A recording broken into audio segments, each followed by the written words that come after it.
Hi, are we all unmuted? Yes. Yes. Hi. Okay, great. Oh my gosh, we got everybody up here. Awesome. So everybody, and can you do a push on me? Okay. Hello everybody. We are here for the funding for the Female Founders Forum, which we are so excited to have on these incredible panelists today. Thank you so much for giving your time so generously to share your stories that will help inspire so many other people. I know it inspires me. And I just want to say that you guys are all proof that, it doesn't matter your age or your ethnicity or your sexual preference, any woman can raise funding. And you guys are just proof of that. And that really what is inspiring to me with this group that we have today that's very eclectic. What I'm going to do is introduce each of you and let you tell everybody what your business does and then how you got funding through various ways, one way or various ways. And first, I just want to introduce myself. I'm Catherine Gray. I'm a producer, author, and TEDx speaker. Maybe some of you have seen my talk called Fund Women, Save the World, which I totally believe in. And my podcast, which many of these ladies have been on, is called Invest in Her. I'm always trying to showcase guests that are either funding women or that are looking for funding and trying to connect the two. That's really what She Angel Investors is all about. It's a multimedia platform to connect you, the founders, with the funders and the funding resources. That is what we are all about. That's why we're doing this today. So basically what we want to do is make it easier for you to find funding. We all know that women get less than 3% of venture capital funding, and these women are trailblazing and changing that story. And so that's why I wanted to have them on today. I'm going to be having more panels in this series. We're going to be talking in the future to female founded funds and also to female angel investors. But today it's these incredible women that have found the funding and they're going to share their stories with you. So I'm going to introduce each of you and then let everybody, you tell them what your business does and how you got the funding that you did, how much funding and how you got it. And my guess is you're still looking for funding, as we always are, always in that loop of continuing. So I'm going to have Roxanne, my assistant here, please open up the microphones. Oh, and before I introduce all of you, I'm introducing Isabel Bart from Smartpreneur, which is our co-sponsor today. Isabel, thank you so much for being here. Tell us a little bit about Smartpreneur. Thank you, Catherine, and I'm so excited to be along all these fantastic entrepreneurs today. The work I do at Smartpreneur is really focused around female entrepreneurs and founders. I also work for the Small Business Development Center that's part of the Small Business Administration, and we're getting more and more funds and support for female founders. So I think this year is just going to be a record year where we're going to see more support than ever for female entrepreneurs. So I'm really excited about that. At Smartpreneur, we have a framework called Perks where we provide programs, resources, event, knowledge, and services. And we're going to be doing more events this year, really revolutionizing the approach of helping female founders and entrepreneurs really get a personalized approach based on their needs on really building these successful enterprises and connected with investors. So really honored to be here today, and thank you for the work you're all doing. And I can't wait to hear more. Me too. So we have Kate Eisler from the W Marketplace. We have Sue Marshall from Netsrow. We have Fran Dunaway from Tomboy X. We have Betsy Four from Tiny Organics. And we have Liz Georgie from Suna. So let me start with our two that have raised through equity crowdfunding. And then we're going to talk about the others that have raised everything from through grants, angel investors, venture capital. I think all of you covered the gamut today. So Kate Eisler, I want you to tell people a little bit about the cool concept of the W Marketplace. I know when you were on my podcast, we talked about, you starting later in life. And, I want you to touch base on that, because so many of us are, starting that second or third chapter like you did, which is amazing. And I also want to talk about your experience. I had referred you to WeFunder, and I know that's worked out really great for you to raise money through equity crowdfunding. And I just wanted to mention for our listeners that some people might not know that, Obama signed into law the Jobs Act, which is Jumpstart Our Business Startups. And it revolutionized and democratized funding. And it's been really good for women in particular. And so what that does is it allows the public to, even if they're not an accredited investor, which means you have to have over $1 million of assets or over 200,000 in net income, which really minimizes the number of people that can participate. You can actually buy equity in a company now, thanks to that law, for as little as $100 or more. And so if you could please share your experience, your concept and your experience, Kate, in a nutshell for us. You bet. I'm thrilled to be here and among these esteemed founders, some of which I know their team. So it's great. And it's such an honor to be here. So in short, I worked in technology for what I like to think of as like 200 years. And started hosting an International Women's Day in Seattle. And then 2020 happened. And I did the only reasonable thing, which was kind of have a breakdown, drink a bunch of the leftover wine, because people were all doing that, and thought, I cannot watch Amazon make all the money and women lose their jobs. What can I do? And so really what I started was an e-commerce site for women-owned businesses. We talk about us being the economic engine for women. And so what we have is 500 women-owned businesses and growing, with about 3,500 products today. And those range from established big sellers that do a lot of merchandise sales to women coming to us that need a channel to sell and don't have the funds or the expertise to start their own website. So we work with the Small Business Administration and those women to be their sales channel and to create microsites on our site for women-owned businesses, both merchandise and services. And so that's in a nutshell what we do. And we are growing very quickly and needed to scale almost immediately, because there are very few, if any, sites that allow a microsite, multi-tenant website like ours. And so we raised our first round of funding in about 3 days, 3 months after we launched, to really invest in our technology. And that happened quickly through our technology partner, Synergy Techs, which is a women-owned certified business based out of Florida. And then very quickly, we started to scale so quickly that we knew we had to raise more money, and started poking around with angels, which we got a flat, well, we don't know. And we didn't fit in anyone's thesis. And so, I talked to Kathleen and we said, okay, well, crowdfunding. And crowdfunding for us has been amazing because it sits within our brand. Right? Women earn an equality and gender equity economically 2 ways. One, wages, but also to expand their economic platform through investment. And most women aren't accredited investors. And so how are they going to share in successful equity investment? And so we were like, this is obviously what we're going to do. And so we are raising on WeFunder. Our goal was 1.5 million. We are at 1.3, almost 1.4. So we are very close. And I'd like to say, I'm so excited about the fact that our lead investor was the leader of the Amazon 3P marketplace until December of this year.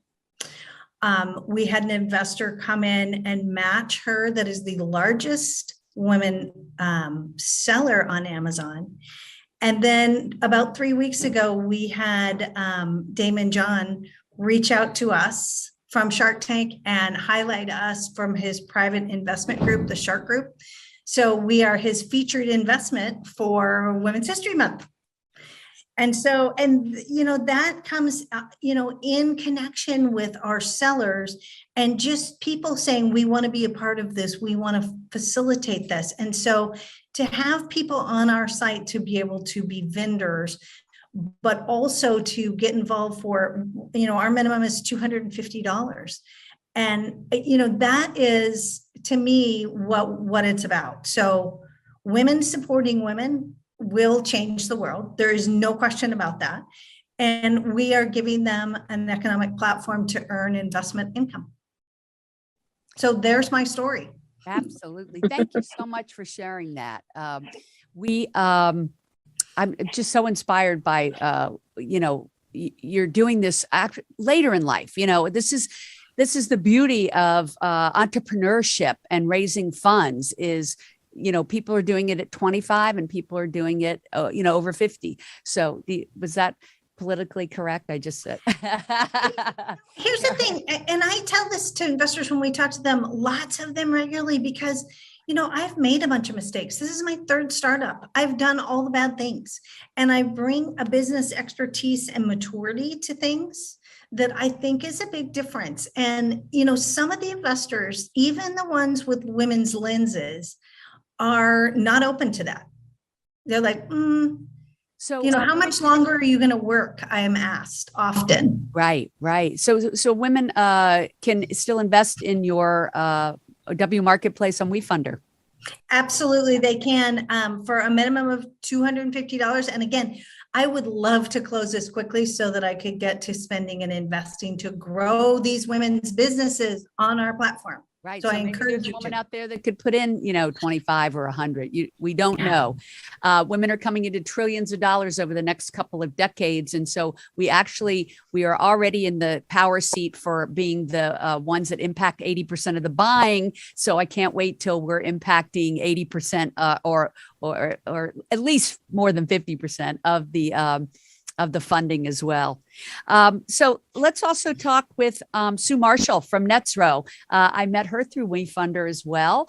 And I just think your business is so incredible. So I'm going to let you tell, you can tell it better than I can, but believe me, Sue, I tell everybody that'll listen about your business because I think it's so cool how you are environmentally helping the planet. So tell us about NetsRow and the money that you have generated through crowdfunding as well, equity crowdfunding. Yes, thank you, Catherine. And Kate, I will be on WeFunder as soon as this is over. I do invest on WeFunder, so glad to hear about that. My business is a little different. It's cool, Catherine, you're right. So NetZero is a state-of-the-art upcycling food platform. It includes really cool, big, patent-pending proprietary equipment. And what we do is we safely capture the conversion of industrial byproducts. These are food byproducts, lots of them, tons and tons of it, into upcycled, sustainable new ingredients that go back into food for human consumption and pet. And it's, if you want to kind of think of it as like grains from brewing and distilling, that's 20 billion pounds a year in the US, that half of that goes to waste. And since grains right now is something that's on everybody's news feed, we're not going to enough grains. So things like that we're currently throwing away. Eggshells, we do eggshells, that's calcium and collagen. And then we put those ingredients back into new food products. And let me interrupt you for one second, because I love the analogy you gave me. And that was, for instance, the eggshells that we discard would normally go into landfill. You have a process that puts that into protein powder that can then go in food products like pancakes or things like that. Anything. So just to give people like a practical idea of what it is you do. And the pancakes are healthier, right? Less carbs, more protein. That's right. I always say you have your beer and eat it too. Did you realize that you could eat byproducts? So we have a lot of fun with it, especially now with food waste being one of the number one contributors to greenhouse gas, which we know is all about climate change. When I got into this in 2015, I'm also on the later age spectrum. So, hey, I was called a non-traditional student when I went back to grad school, whatever that meant. But I really wanted to have a new startup around the environment. I'm an entrepreneur my whole life, but that really drove me as to do something that's impactful to the environment. So with an agricultural family upbringing, it wasn't really that far from my scope. So I landed on this technology, and then I actually found it in a different space, and then I just tweaked it and brought it into food and the consumption and using that upcycling technique. Now, since then, upcycling is now an industry. I am a founding member, an executive board member of the Upcycled Food Association and their foundation.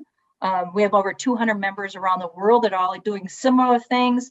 Most of it is making products that you can get into the store. Barnana is one, Barnana chips.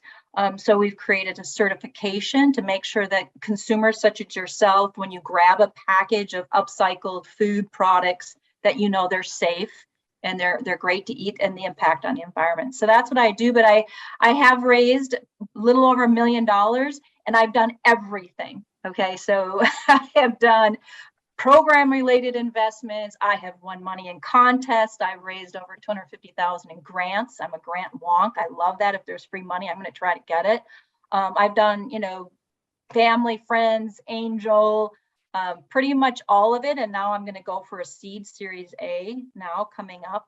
I did do the WeFunder on purpose because we were ready in our technology and our IP to kind of tell the world what we were doing. We were beyond proof of concept. We had, with partners, made products with these ingredients. And so we were really, really ready to show off the technology. So we did that, and WeFunder is a great way to do that. Lots of videos and lots of content. And they can go on and see what it all does and how cool it is. So that really was a strategy of getting the awareness and the promotion out there, which is working. We get calls from all over now from WeFunder. People have seen it. And I love that you're going to go for your Series A, because we have two people that have accomplished that today, both Betsy and Liz, and I want them to share their story about that, because that's nothing shy of incredible.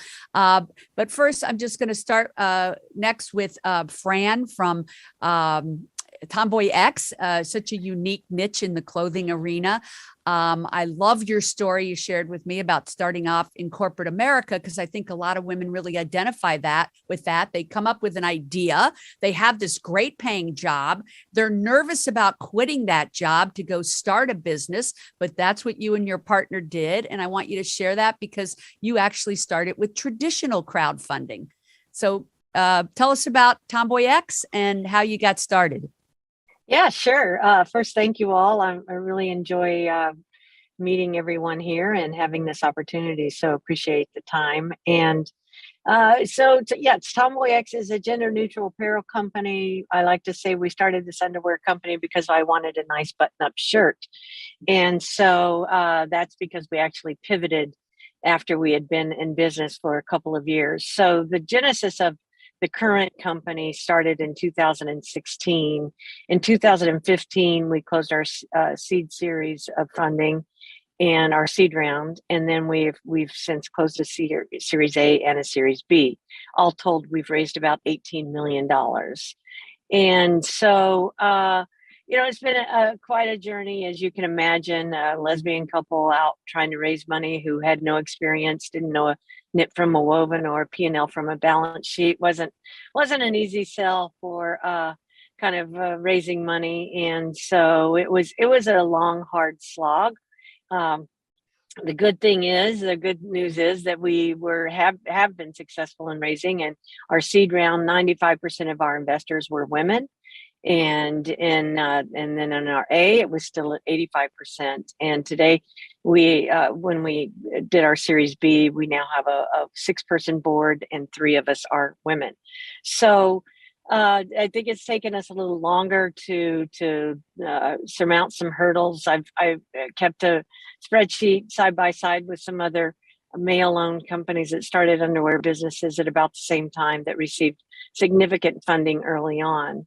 I think we're going to be a better business in the long run because we've had to focus on things like profitability and not just spending investment dollars on scale on marketing and growing the top line. So we've got a good profitable business under our belt. We now carry everything from swimwear to sleepwear, loungewear, swimwear, and in January launched an activewear line. And so we're at about 40 employees now. My wife and I co-founded the company, and last September, we became part-time co-founders and have turned over the operation of the business to a qualified leadership team that is working on scale. It's been interesting to see the journey, and we had to build the company with a bunch of generalists, people that could do multiple things, and that utility knife, and now we are a full team of specialists that are really honing in and keying in on building processes and getting on to automated systems and all that stuff, which is really boring to those of us who found companies, but we're thrilled that we have a team doing that. Yeah. Let me ask you something, Fran. When you started this and you left that job, did you ever dream that you'd be raising multi-millions? No, we didn't. I call it I call us accidental entrepreneurs. We really started because I was trying to find a nice button-up shirt that, like a Robert Graham or Ben Sherman. I had a great job that had, paychecks and vacations and stuff. So I wasn't looking to take this leap at the age I was to risk everything and kind of go off. But both Naomi and I are very purpose-driven. We've always had purpose-driven careers, and it was the fact that we stepped into a white space and that we were hearing from customers around the world, or women around the world, who are just excited that there was finally a brand that saw them and that they saw themselves represented by. And so that, it was the kind of the zeitgeist that we were ahead of. I can't tell you the number of times that we sat in meetings with male investors that would look at us and kind of, give us this cute little, almost a pinch on the cheek and say, well, what's wrong with Victoria's Secret? And so, I think they now know what's wrong with Victoria's Secret, but that was absolutely the mentality that people had. And then they wanted to shoebox us into being a niche, lesbian underwear company. And it's like, okay, who doesn't want comfortable underwear? Have you tried Victoria's Secret? Clearly not. So, so that's what we did. We just stayed focused on why we were doing it and putting our customer first, listening to our customer. In fact, our customers were the ones that led us away from shirts. They said, you should make boxer briefs for women. And we thought, nobody's doing that. And I went on to Nordstrom.com and typed in boxer briefs for women, and up came one pair of Spanx.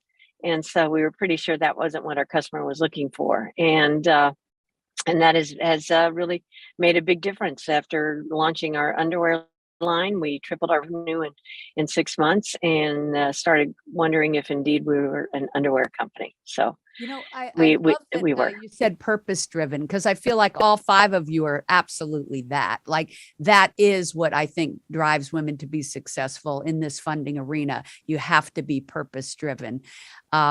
And that certainly applies to the next two we're talking to. Liz Georgie, I want to pull you up to share your story. I know you had another successful company with a successful exit, which is the case with a lot of women in the investment world, and then went on to start another new company, Suna, which I'd love for you to tell everybody what that's about and how you have raised a tremendous amount of money. So I'm going to give you the floor now, Liz. Yeah, very good. Thank you for having me. So I'm a second-time founder. I had a 10-year career in television prior to becoming an accidental founder. I had no intention of starting businesses. I didn't even know I cared about P&Ls or money at all, actually. And it wasn't necessarily that I was inspired to start a business because of a particular problem.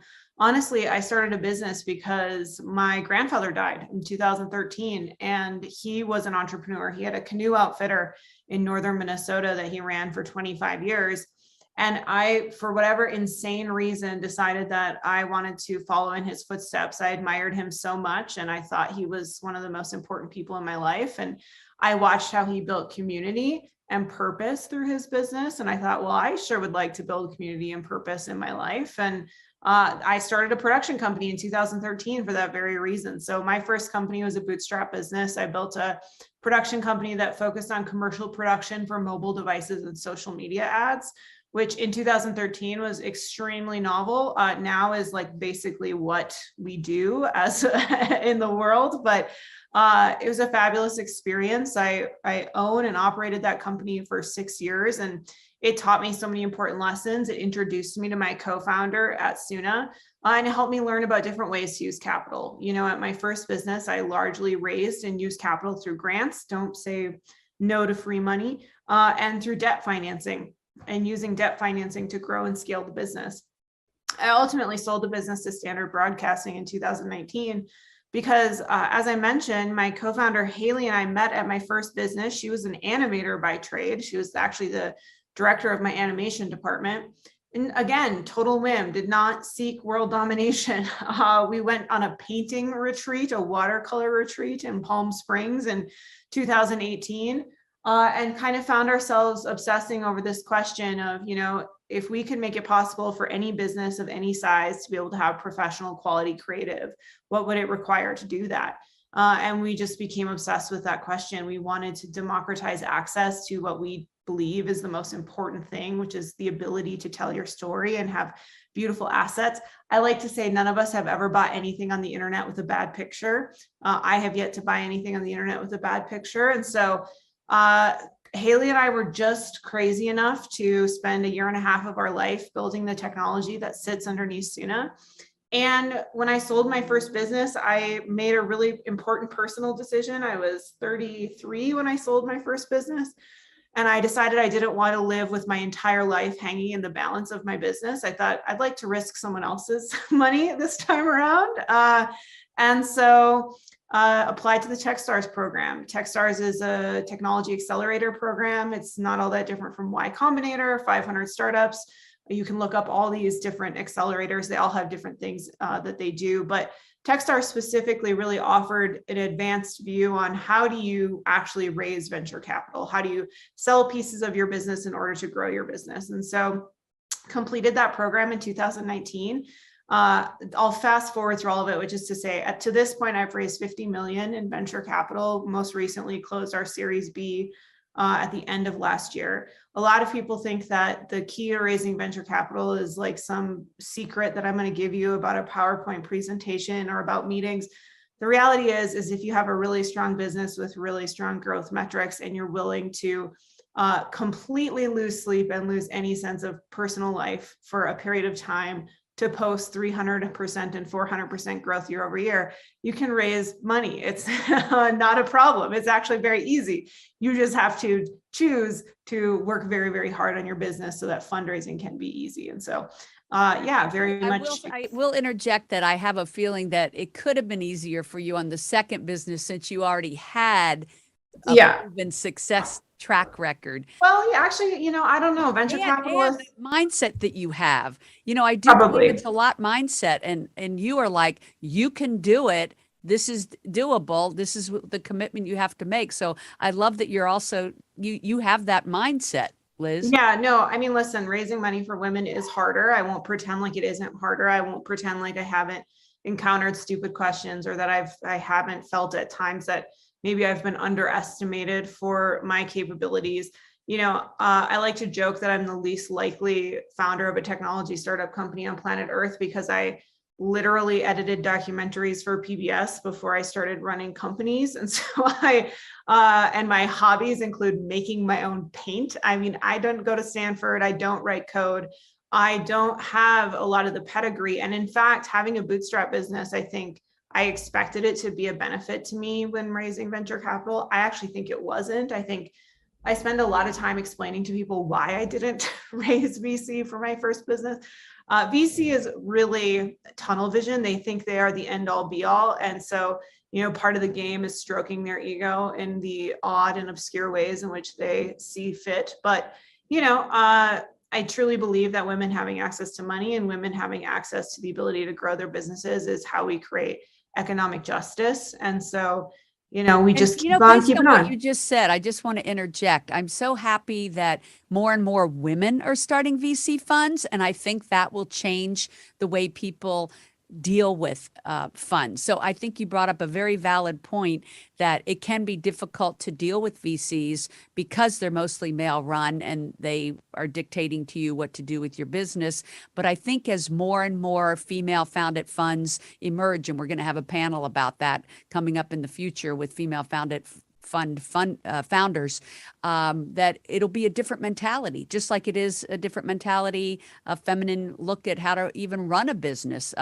So I'm glad that you brought that up. And I think that's what we have to look forward to in the future as more women are the general partners at the VCs and more limited partners at the VCs as well.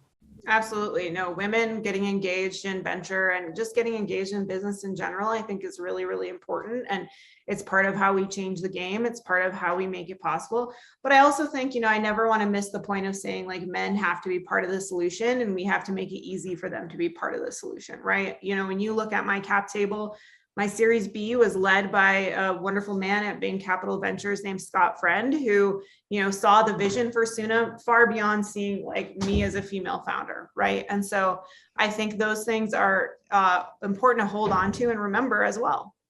Absolutely. Thank you so much for sharing your story. Absolutely. And last but certainly not least, the first Indigenous woman in our country to raise a Series A of over $20 million. I'm so happy to introduce Betsy Four. Hi, Betsy.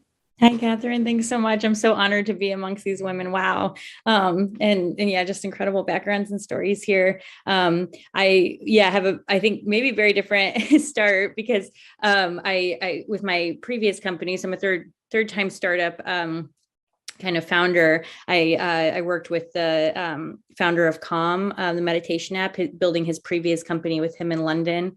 This was after growing up in the sticks of the Midwest between there and my reservation in North Dakota, Turtle Mountain, Chippewa. And so that there's a whole story within that as well, but somehow, worked my way into getting to build that with him from the ground up. And then seeing him as the sole founder made me think like, okay, maybe I could do this too. And every kind of company I've founded or worked on has been trying to solve a problem in my own life, right? And sorry, you might hear my my toddler in the background here. But for me, it was previously trying to get my dog down to his goal weight. So he was my original baby, my fur baby. So I invented the first Fitbit for dogs. And my background's industrial engineer and designer. So grew up building motorcycles in the garage with my dad. I'm actually there now visiting them for my son's spring break, which is fun. But yeah, so there were so many things I learned along the way, but I tried self-funding that company. I shouldn't say I tried, I had to for the first part of it, had no connections to like this kind of friends and family round. Didn't know what that was. And didn't even know, what VC was really other than what I'd seen Michael build right previously. And so I wound up getting the first capital I ever brought in for that previous company was a $50K grant from the city of St. Louis. So that for me has been my kind of dream is that, and as you know, Catherine, we've spoken on with my nonprofit to be able to give that kind of access to other Native founders, right? To be that first 50K check to get them off the ground. It's the only reason I'm here today, right? And able to have built these companies. And so that kind of opened up a network to me where I was able to bring on individuals with my last company and really went like more of the angel route with it for 8 years. And I will say when we're talking angel versus VC, it is so much harder getting into that VC game, right? If not impossible after you've raised only from individuals for so long, because there's been no kind of validation on that valuation, right? That's come about other than the traction, of course, right? Like, and what you can point to on the revenue. And so for us, it was definitely, that was like at its core, a tech company, right? So we were building everything around all the hardware in-house, right? All the iOS and Android. And this is before no Fitbit for dogs existed prior, right? So we had the best retail traction of any pet wearable, as well as being D2C. We got Oprah's favorite things list, launched in every Best Buy in North America, every Petco on InCap, which was so fun, launching their pet tech category. And it was all for my little fur baby, right? Because he got down to his goal weight, which can extend his life up to 2 years. And so when I realized like, going through that process and just, and hardware is so hard, right? And everybody will tell you that, but I had so many learnings. One of them was like around funding for sure. And that's, I believe, the number one kind of rule as a founder is don't run out of money, or as a CEO, I should say. And and I think that when you, when I was building this company, it was very much, okay, one track mind on like, I've got to do it all, right? Like I'm actually a product founder by trade. So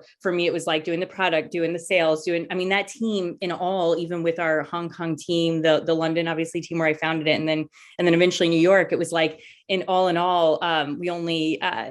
it was only like, I think 15 people, right? And Tiny's now 50 people 3 years on. And I'll get to that now because after transitioning, and it wasn't, that's a whole nother story. We were kind of wooed into this acquisition, right? And like kind of in limbo for a couple years there. And then eventually, I'm an inventor at my core. And so I was like, okay, I want to figure out now my next problem to solve, right? And that's how could I make the biggest impact on childhood development? And so I didn't come from food whatsoever. The only thing I know about food is that I grew up on a sugar roller coaster, as I'm sure many did here in the States with the sugary kind of fruit purees.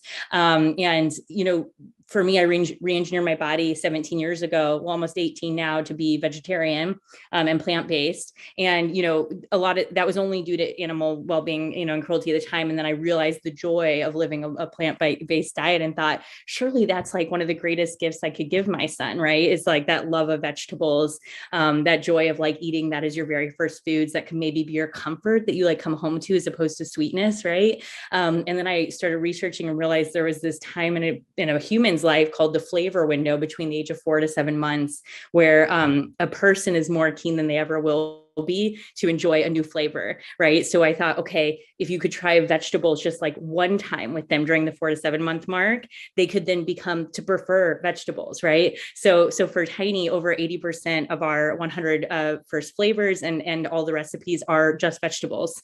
And so we'll never have more than 5 grams of natural sugar in any recipe as well. And my son actually was being born as Tiny was born, and he's vegetable lover. And I do credit Tiny for this. But I'll tell you, so it was such a different path going down the Tiny road where I was a sole founder. My last company was kind of juggling it all, and I did raise millions there, but that was a big struggle, right? Because it was kind of from one small check to the next. And then this, this company, I was like, okay, as opposed to kind of self-funding it and doing the grind early on, I looked at EIR roles. And this is, I was back in New York now, really for my first time living in New York ever, but I found a fund called Human Ventures, and kind of after doing, the round in terms of interviews and stuff with a bunch of folks at different funds, realized that like, for me, Human made the most sense because they were the most mission aligned in terms of being like impact oriented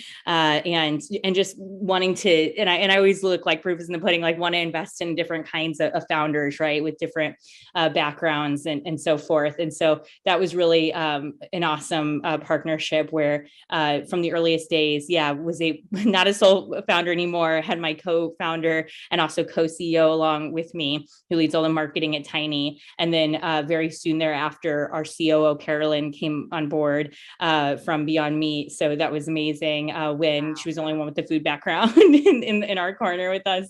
But, through this journey, when you have that kind of VC stamp from day one, it was like, obviously everything is a little bit easier than two. And I will say, Catherine, what you mentioned earlier as well, definitely being a second time founder made a world of difference, right? And it was so different from raising like a decade ago, where I was literally the only woman ever in the room, right? And especially in hardware, to now, seeing that and actually me being on the other side of it, I guess going to the dark side in a way, and also getting to be a VC now through X Factor Ventures in Boston, female founders funding female founders. So I think, kind of full circle for me in terms of how I, got into like the whole sort of space in terms of funding and really it's always been driven by my passion to kind of build and invent something that could really, we believe at Tiny, shape the palates of a generation. And I want to interject there exactly what you just said in case anybody missed it, that you're a part of X Factor, which is a female founded fund.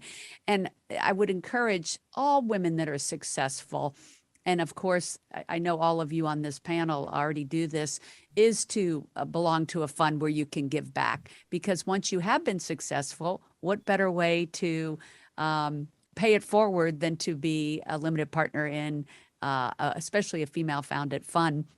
that's helping women that otherwise would not get funded. And really, isn't that the whole point of our conversation today? That we need more women to get funded. We need more women to become angel investors and limited partners in funds. And that is what's going to accelerate it. Also, one of you all mentioned an accelerator, and I think most of you have gone through an accelerator, and that is a great piece of advice for our listeners today. So we are in webinar format. We can't see the people attending, and we are recording this to re-air it this later this week and again in the future. So only our people attending today will get to do some Q&A in the chat room. And also, I have a couple of questions for you all.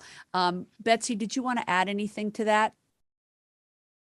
Oh, no, I'm good. Yeah, we can dive into the questions. Thank you. I think what you're doing is so cool. It's going to impact children everywhere to be able to start on that organic food from the time they're a baby to a child. I think it's ingenious. I think all of you prove that women have a different perspective on things sometimes that really does impact the world in a positive way. And if those innovations don't get funded, the world is going to be lacking a lot of wonderful innovations. I do want to say that She Angel Investors tries to make it simple for women to learn about funding. We actually have a program called Funding Made Simple for Female Founders on our website. And I think we'll be putting up a link today for our bit.ly, which the bit.ly is, let's see, Find Biz Funding. So Roxanne's going to put that up for you all to see just shortly after we do some Q&A. I just have a couple questions for you all, and I just would love like a quick, short answer. So I'm going to go to each one of you and just say, what's the worst mistake you ever made and you wish you could do over? Because I would love people to learn from that. Fran, do you want to go first? Oh gosh, it would take me a minute to rank the worst, but I'll say that the one that pops to mind right away is that we worked with a factory that did not share our values in terms of quality over cost, and to us it wasn't as an important thing. The cost wasn't what we valued most, and so gave them probably more chances than we should have, and should have moved on much more quickly. Okay, good advice. Great advice. I do agree with you that if you're working with a manufacturer or distributor, or even people on your team, they should always be aligned with your values. It just makes life more incredible and makes the business, I think, more successful. So great piece of advice. Liz, do you have anything that you'd like to share? Was something you would do differently?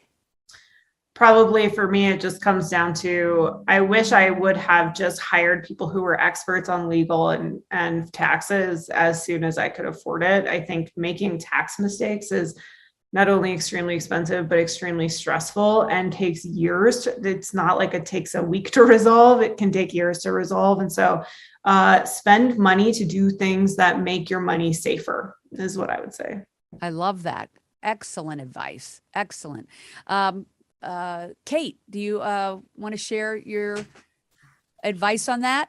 I have a whole list as well because, having done this a few times, but, one of the things that I'd say is we hire after people have worked with us for a little while, because we're in that position of, we have a founding team that's dedicated to our mission.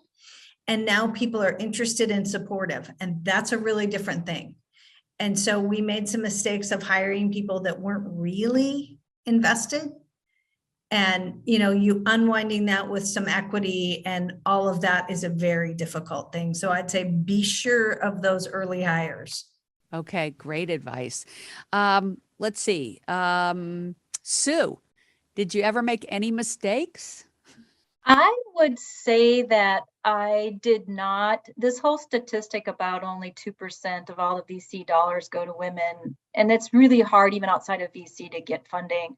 I would make sure the people in my inner circle understand what that actually means to me and to the business. all the women here are fully capable. Most women entrepreneurs are fully capable. And so what happens is they look at you and go, yeah, but you're different. You're different. You can raise it. You can be beyond. You can be that special person. And it leaves you really start to go, wow, like what's wrong with me? But then you have to step back and go, no, the stats don't lie. But I feel like people around get so excited to support you that they forget that that actually applies to everyone. Right, right. That's great. Let's see. And who did I miss? Betsy. Yeah, I do think this point, Catherine, of women in particular, and Tiny was a fully female team until 5 months ago, and most of our board and investors as well. But I think that we really resonate with the mission, side of it. And especially I learned this kind of the hard way on that first company where it really was about extending the life of my dog, right? And I thought I could help others in that way. I was never building it with the end in mind, right? So I think like just having more of that all-encompassing view of like what really like, yeah, we have the story we tell investors in terms of like the $1 billion idea and like the bigger impact, but like what really is it that like I want? And then like how can I kind of structure that a bit better? So definitely hone that in on Tiny journey and figured out like, okay, our North Star is to get onto WIC, right? Which over half of babies in America are fed on. Like I'll know that we've won if we get onto WIC and get that access. But it's like I didn't really have that like more of like that North Star in a way that could be so articulated across the company that like everything sort of ladders up to. And I think that's just helped us tremendously to kind of set the goalpost and the vision. Okay, great. Well, okay. So one other question, and then we'll get to some Q&A. Let me see. I just want to know, what's the best advice you ever got? What is the best advice you ever got? Kate? Oh, really good. Not all money is the same, right? You don't, just because it's offered, don't necessarily take it, because it is like getting married. And you got to know who you're doing business with, and you've got to make sure that you are aligned in expectations, in mission, and what they will get in return for their investment. And there are people who have offered us money that my co-founder and I have gone, oh, it's really tempting because we could really use the money, but we have to do business and be in a relationship with that person. Yeah. It's not worth it. That is a really incredible piece of advice, Kate, because that's so true. When you're starving or you're really trying to make it and someone's offering you money, but they're, like we said just a minute ago, if their purpose doesn't align, it's really not going to serve your business. You really do have to find your people. I always say that too when people are pitching people and they get turned down. I always say, you get turned down because they're not your people, because your people are going to get your concept. So that's another thing that can encourage people, I think, when they're out there looking and getting those rejections. Fran, best advice? Let's say focus on the top 3 urgent things, and then have a list below that are the top 3 important, and nothing else matters. Okay, great. Awesome. Betsy, best advice you ever got? I don't know if it's that I've ever got, but so I'll see it when I believe it.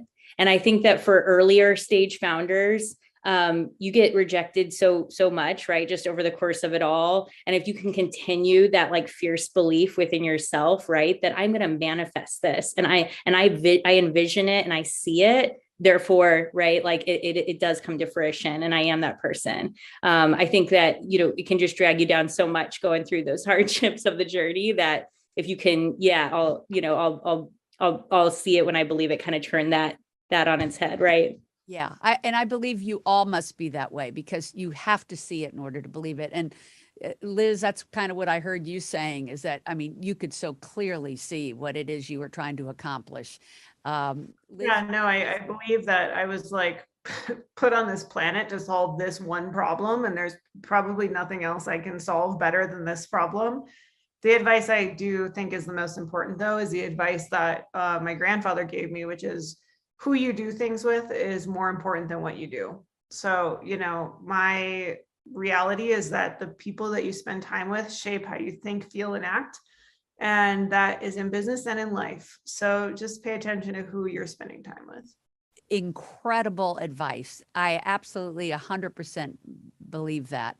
And Sue, you want to weigh in with your best advice you ever got? Or Yeah, one of yeah, them? I would say someone told me once that a lot of people will want to help me just because of the mission of the company, but most of that will be not writing a check.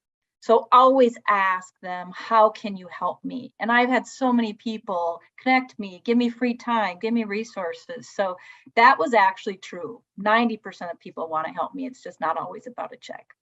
I love what all of you said, all great advice.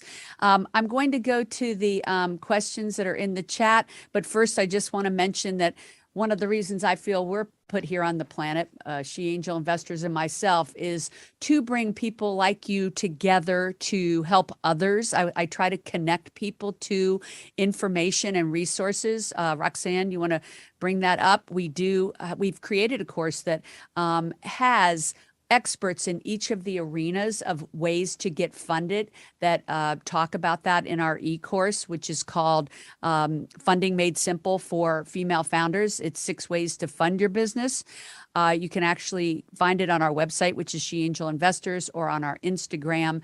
And then also we've made this bit.ly, bit.ly/find biz funding, because it can be so overwhelming, as all of you know, for women to try to figure out this funding field. And after I figured that out over several years, I decided to compile that information into lay terms so it's not so overwhelming. I wanted to make it simple to understand and simple to learn. And so that's what we've done with this e-course. It's a $1,500 value, but really it's invaluable. We have an introductory offer at $595, but it's $297 today because we want to make it accessible and affordable to everyone. You can even use the She Angels 10 code for a 10% off on it, because I really want to get this into everyone's hands that really wants to launch or grow a business. And that's why we put together this panel, so you could learn from them. It's why we created the e-course. It's because we want to help as many women as possible learn how to, in fact, raise money. And so I'm so grateful to all of you for sharing the various ways that you have raised money, from grants to angels to equity crowdfunding and even crowdfunding. And each one of them is so different in their own right. And I know it's hard to determine which one is right to launch or grow your business, but to learn about them, I always say knowledge is power. And that's why we put it all into a simple, easy to understand e-course with experts in each arena talking about the pluses and minuses of each ways that you can fund your business. So let's take some questions. Let's get back to the panel here. And Roxanne, maybe you could give us a shout out. Are there any questions that people are asking that we need to address? Yes, so we have a few.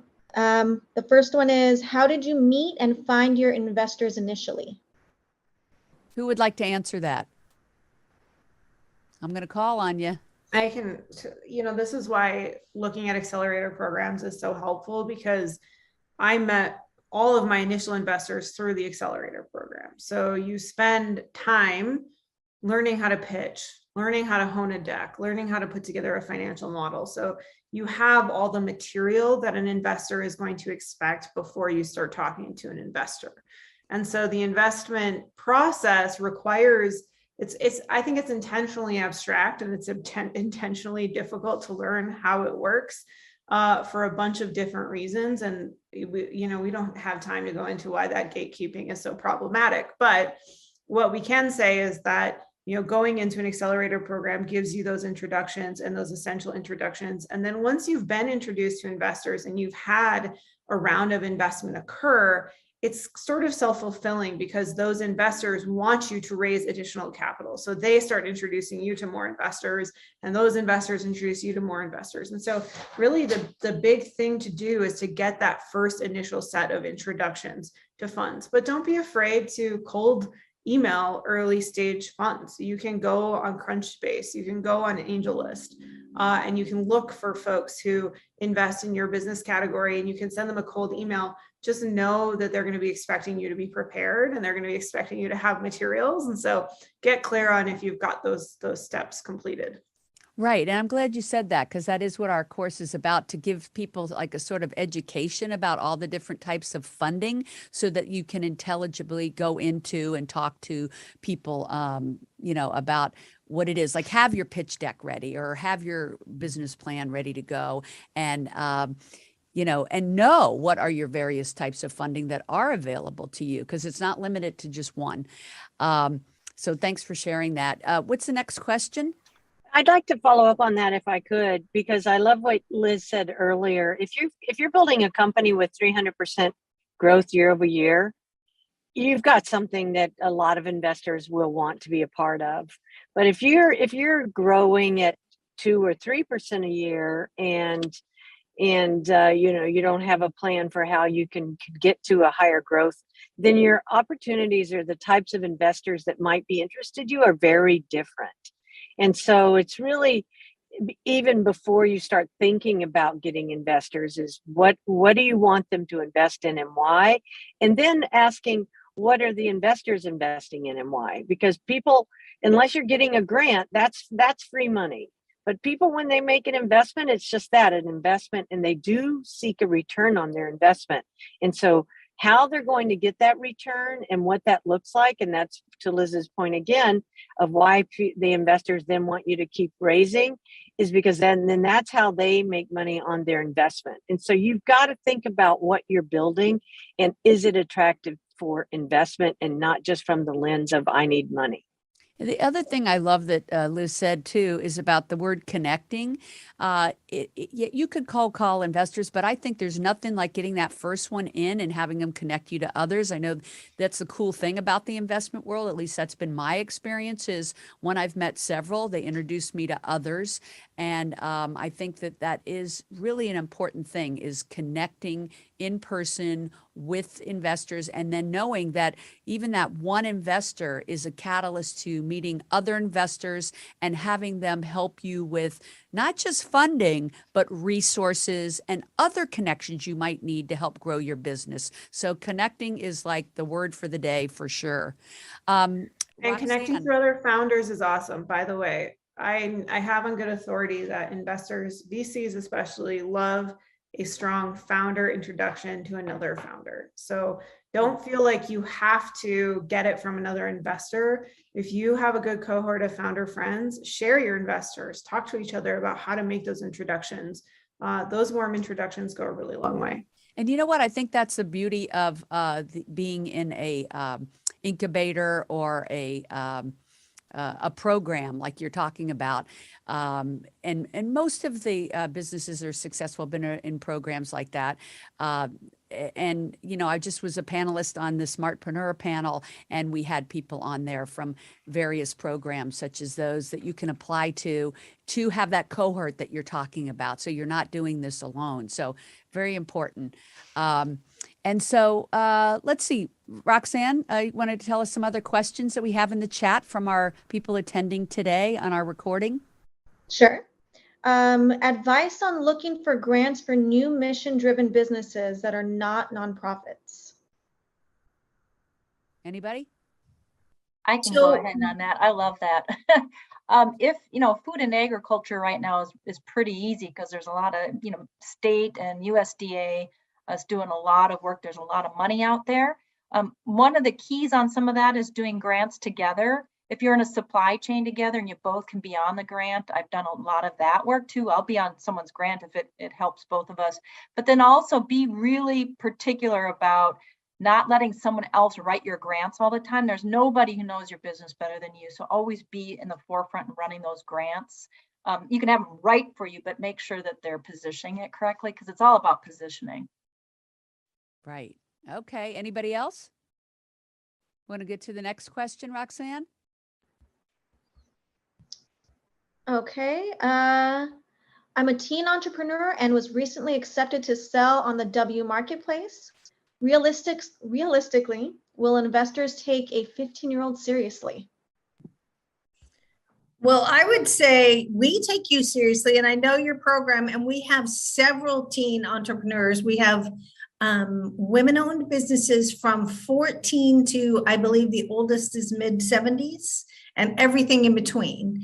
And so I would say, why not? Because, you know, there are some stipulations that you have to have, but you might be a prime candidate for equity crowdfunding if you're looking to raise. And the other thing I would say is know what you want to do with the money. That's really key. And especially as you're starting out your business young, I would say, you know, if you have a business that is thriving, now just figure out what you would do with the investment, because that's the next question. Okay, so I do see someone, thank you so much, Kate. Great answer. And, you know, I do think when people are buying products online, they really don't know how old the person is that created it. So that's kind of the beauty of it, I think.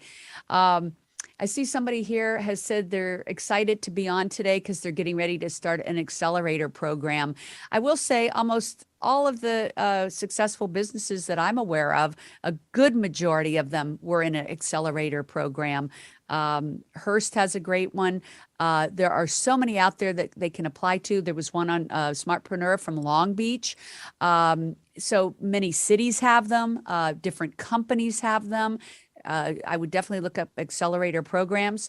I think the cool thing about our 6 Ways to Fund Your Business e-course She Angel Investors has is it tells you about each of the different ones, whether it be, you know, grants, equity crowdfunding, regular crowdfunding, venture capital, angel investing, or even loans or SBA loans, so that you have a knowledge of each of them so you can decide which is the best way to go. And you can see all of these women have utilized usually more than one way that they've raised money. And that's one of the things I loved about sharing their stories today. Can I add something to the 15-year-old entrepreneur as well? Because I think I'm an old lady, not really, but I'm a middle-aged lady. And I would just caution you against, just ask, what do you want to have anything to do with investors? I mean, you're asking if they'll take you seriously, but the question I would ask you is, you know, do you want to take them seriously? Do you want that in your life? You know, you've started this company, you've got this amazing opportunity with the W Marketplace. Having a business can be a freeing and fulfilling adventure. And it can be something where you get to decide every single thing that you're going to do and learn and grow and become the person that you want to become during these exciting times in your life. The last thing I would want for you is some 45, 50-year-old guy telling you what his opinion is about your cool business. I wouldn't take them seriously. Choose to take yourself seriously, take your dreams seriously, find resources, you know, for a business like this. And for those asking about grants, look at the Tory Burch Foundation Fellowship, which now is giving away $120,000 grants this year to women-owned businesses that are selling products, right? So go look at those sorts of programs that will help you grow your business without having to add people who maybe don't share your dreams or your vision for your life. You know, and I would like to say before, you know, Roxanne, do we have any other questions? Yes, we do. We have one more. Okay, one more. And that is, Before we get to that, I just want to say that I love to cross-pollinate. So I could totally see some of your products on W Marketplace. I definitely could see Betsy's Organics possibly using the products that Sue Marshall brings to the table.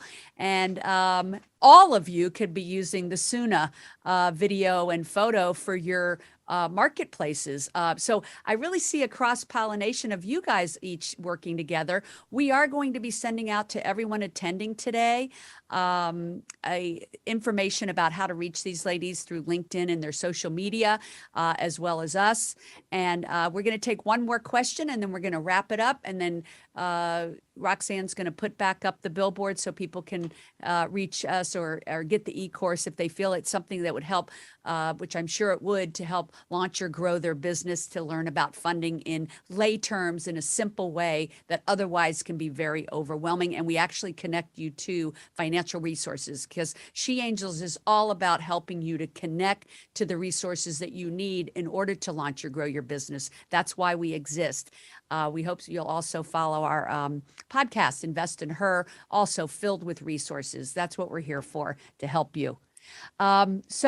Last question, Roxanne.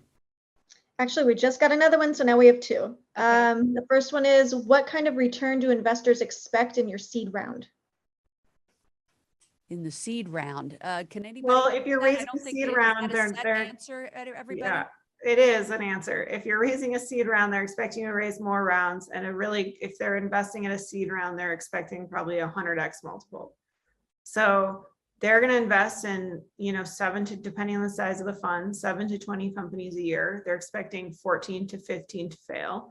And those that succeed, they're expecting 100x multiple on that investment. This is why I say, do you really want that in your life? Because that is a level of pressure and expectation that, requires you to have the kind of idea and the kind of business that can get to that kind of multiple.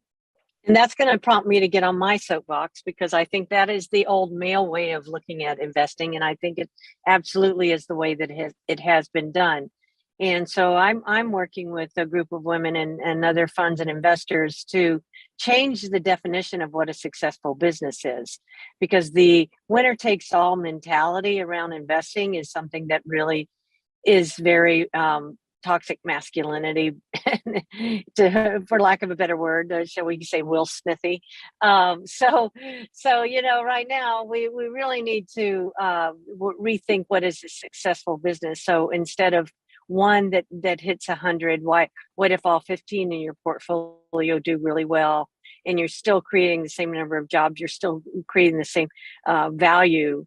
And so it's really important. But the point is made. Now, there are some women founded funds that are rethinking it. Willow Growth Fund is a very good example of one, in which they're rethinking what is a successful business and the grouping within their portfolio. So hopefully we can make some change there. Absolutely. And I just think having more female founded funds, period, is going to change the dynamic. But I do want women out there who could be angel investors to definitely look into the female founded funds that are popping up, some of which were mentioned here today, like Willow, and see how they could participate in those, because it can also be not only you're getting behind women and you're leaving your own legacy by helping them to create innovations that help change the planet, but they can also be very lucrative. So it's a total win-win-win. We need more angel investor women. Not to say we don't want the investments of men, but I always say, how's that been working for us? If you saw my TED Talk, that's what I said. So we do need more women investors, absolutely. And out of those female founded funds that are getting behind BIPOC women, LGBTQ, and just women in general, women are getting funding that otherwise wouldn't be funded. And you could be part of this evolution that's happening. It's history in the making. And ladies, you can all be part of it. You can help women like you've seen today with their businesses. You all can be investors in businesses like these. You can also, of course, be inspired to start your own. So thank you all so much for being with us. You guys just rock. I am in total gratitude that you've given your time and energy to share your stories. I hope we have listeners that get behind your businesses, buy your products, and also I just think, there's the good karma. Just, you guys have shared today, and I hope it all comes back to you. Thank you for tuning in, everybody. Roxanne, you can bring that up, and please follow everybody here on their social media. That would be the W Marketplace, Tiny Organics, Tomboy X, Suna, and also the Netro, of course, Netro, one of my favorites.